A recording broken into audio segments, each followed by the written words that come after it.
All right, so I changed somewhat the title of my presentation to the following. It's now called Destroy, She Said, the Archive Between Archivo-Philia and Archivo-Phobia. I'll explain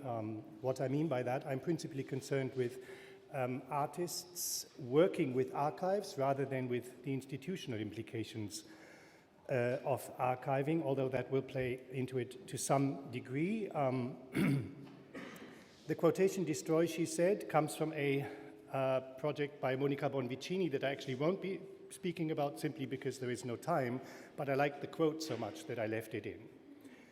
In my talk today, I will be concerned especially, if not exclusively, with one extreme form for artists to engage with archives, one that may at first glance strike us as very much counterproductive, namely their destruction. Of course, for good reason, we tend to associate the creation of an archive with an act of positive production, by which I mean the accumulation of records or the preservation of such an accumulation of records, much as we tend to associate the liberating or emancipating potential of archives with our ability to preserve and obscured histories, documents, and artifacts, and to make these accessible to a broader public. We generally credit archives with an evidentiary or testimonial function, and that function presupposes the material integrity of the archeion, the place of consignment.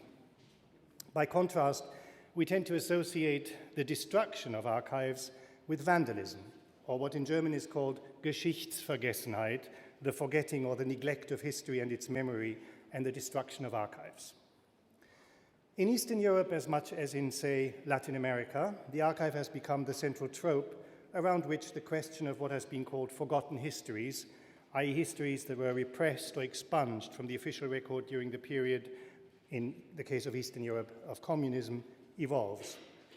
The Eastern European Artist Archive, an archive created by or adopted by an artist, here often fulfills functions that official archives cannot or do not want to fulfill, and they help rewrite the history of previously invisible minorities, as much more recently, for example, Karol Radziszewski's Queer Archive Institute, which chronicles gay and lesbian life in Eastern Europe, incorporating an existing archive compiled by a participant in Poland's underground gay scene during the Cold War, or another example, Dan and Leah Periowski's Contemporary Art Archive, which contrasts the secrecy and closure of Cold War archives with the globally networked knowledge of an archive that sees itself less as a static container of information than as a dynamic process of knowledge formation. Now, in order to fulfill their documenting function, these archives rely on an intact archival substratum, what above I've called its archeion, the Greek term for the building in which an archive is housed, and one that we could also call its medium, so that the traces stored in the archive remain as legible as possible. However, in truth, the destruction of and in archives is as much part of the history of the archive and of the operation of the archive as what I've called positive accumulation. In fact, the archive has always included an element of destruction, since the more or less regulated destruction of records is the prerequisite for the archive's ability to accept new accessions. In 19th century archive theory, the successful creation of what has been referred to as a healthy archive body, this is in 19th century German archive theory, it was called an Archivkörper. So the healthy archive body relied on regulated cycles of accession and destruction, cycles that in their turn bore witness to changing constellations of administration, secrecy, and power. However, such destruction, carefully noted by archivists, and hence by no means an instance of a mythological destruction without a trace, by and large followed the model of what we might refer to as constructive destruction, i.e. a type of destruction that results in a renewal of the archive's productivity rather than in its paralysis or destruction. For example, in the 19th century administrative bureaucracy, the files that circulated in an office or company were given an archival accession number the very moment they were created, signaling their future obsolescence. In this way, the bureaucracy succinctly mirrored what Sigmund Freud was finding out roughly at the same time, that information is touched by its demise, by its withdrawal from active circulation the very moment it is created, or rather that such withdrawal is the very condition of its creation. In an archive, documents may accumulate and become opaque, they may even disappear, but there is no regulated mechanism for erasing or forgetting such information as expunged, since the erasure or the expunging will themselves generally leave behind new traces, entries in logs or deaccession lists, etc. In a different context, the semiotician Umberto Eco, in an article tellingly titled Ars Oblivionalis, Forget It, has described what I'm referring to here as the impossibility of creating systematic forgetting. The use of signs to forget other signs will only ever result in new signs, neutralizing the desired effect. Instead of aiming at all-out systematic forgetting, Eco suggests, one might adopt a different strategy that would try to think of forgetting or destruction not as instances of full erasure, the metaphysical concept of total destruction, but instead as a strategy of confusion or disarray. Now, an interesting example for the strategic use of confusion and disorder rather than physical annihilation as a means to bring about strategic forgetting in an archive was Andrea Fraser's 1988 intervention in the archives of the Bern Kunsthalle entitled Information Room from 1998. Fraser installed the usually, and this is what you can see here, the usually inaccessible archives of the Bern Kunsthalle in the gallery, but in such a way that the documents and books whose spines with their titles and call numbers would normally face the visitors were now facing the wall. So she turned them around. In this way,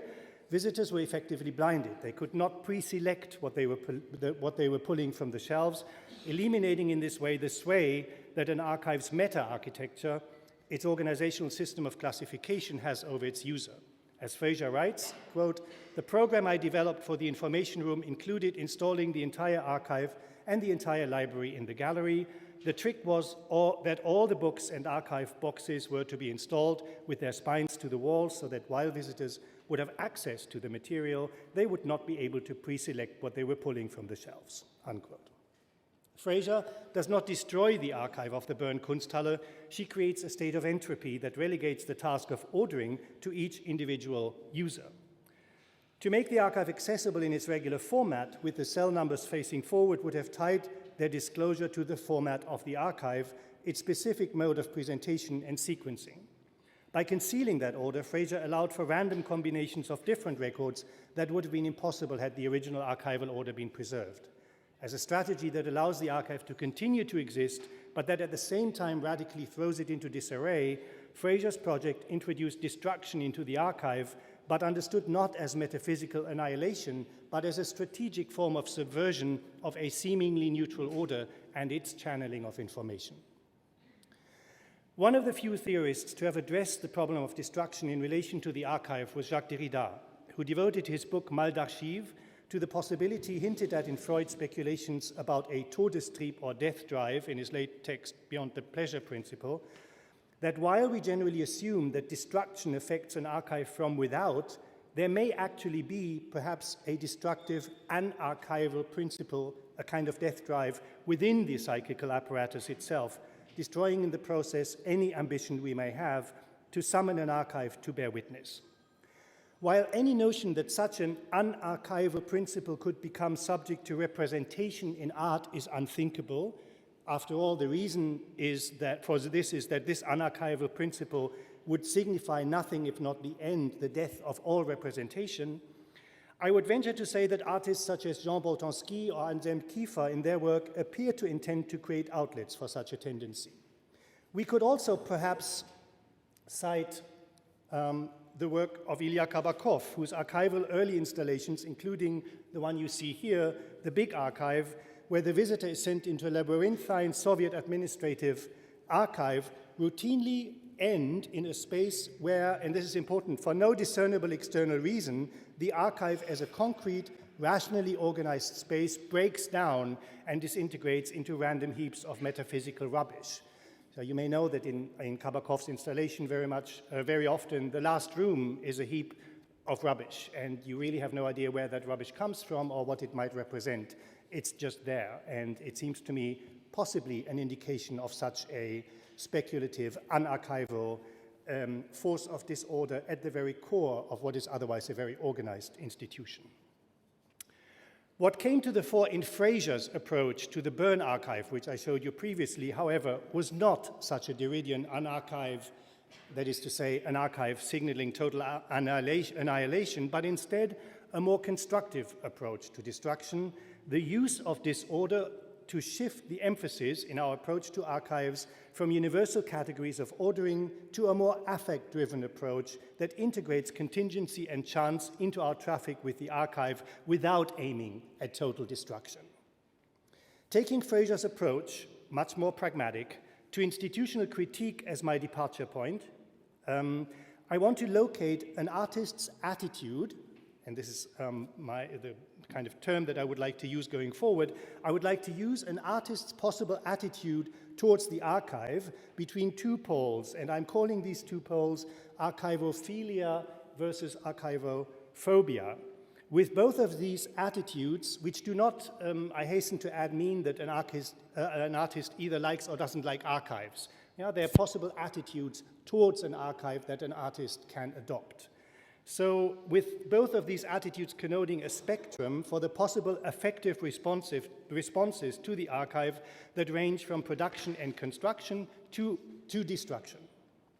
The two poles of my antinomy, Archivo-Philia versus Archivo-Phobia, are not, of course, mutually exclusive. An artist may, for example, destroy an archive as part of a performance, a clear instance of Archivo-Phobia, yet at the same time, he or she may preserve the remains of that act of destruction, forming another archive, which would then be an instance of Archivo-Philia. Archivo-Phobia and Archivo-Philia together mark the point at which artists rethink the archive, treating it not as a static principle within whose orbit they figure as mere passive objects, but adopting towards it a range of attitudes that seek to assimilate archival techniques and procedures for artistic work. In this vein, we could easily create a map of 20th century art based on artists' attitudes towards archives and documents. For example, Surrealism, with its interest in registering the facts of the unconscious, André Breton even founded his own archive of Surrealism, was fundamentally archivophilic, even as it was critical of the archive as an instance of representation. Futurism, on the other hand, was generally archivophobic, although in the post-1917 Soviet Union, futurists learned to reconcile their archivophobia with institutionalized archivophilia, as several of them assumed positions in newly founded Soviet art museums. And while finally Dadaism, with its disdain for the archive, but its concomitant obsession with the preservation of the detritus, the rubbish of everyday life, was both archivophobic and archivophilic at the same time. Of course, in a very basic sense, all analog archives, to the extent that they choose to preserve certain records over others, involve a more or less regulated element of archivophobia. As I mentioned, in order to make the archive survive, an archivist has to select and expunge records that would exceed the archive's storage capacities, usually based on a clear mandate for its mission and function, and not without carefully noting the de-accession in all manner of archival lists. In 1970, the recently deceased John Baldessari made a mockery of this procedure when, not least due to space constraints in his studio, he destroyed all of his paintings created between 1953 and 1966, and then proceeded to bake cookies with the ashes. The resulting installation consisted of a bronze plaque that listed the destroyed work's birth and death dates. Baldessari's act of cremation constitutes an active intervention in the idea that an artist's biography needs to follow a linear trajectory whose outward manifestation would be the accumulation, the archive of material works. So by destroying his archive, he intervenes in that idea. So Baldessari, as it were, contests the idea that artistic work is confined to the creation of aesthetic objects, replacing the painterly creation of lone masterworks with the multifarious activities of a self-archiving artist for whom accumulation and destruction are not the metaphysical goalposts in the life of an ingenious artist, but nothing more and nothing less than cultural techniques, Kulturtechniken, that respond to practical rather than purely aesthetic demands. In this reading, the destruction of the post-oratic work of art or its archive is not an act of barbaric sacrilege, but responds to necessities and constraints, including space constraints, that are not by definition different from those that operate in the non-art sphere. In Baldassari's cremation project, the artist's auto-destruction of his or her of his archive is not tantamount to total erasure, so it is not what Derrida was talking about, as parts of the existing archive are used to create a new incarnation. The all-consuming respect for the archive's rationally founded archeon, its base, its system of classification based on an institutionally founded mission, gives way, in Baldassari's case, to a more affect-driven emphasis on artistic conduct and a radically expanded view of the artist as contesting the chronologic of his or her own biography that considers every single work part of a linear temporal trajectory. Consider also the case of Hungarian artist Sándor Altharhely, I'm probably butchering this, who in 1979, the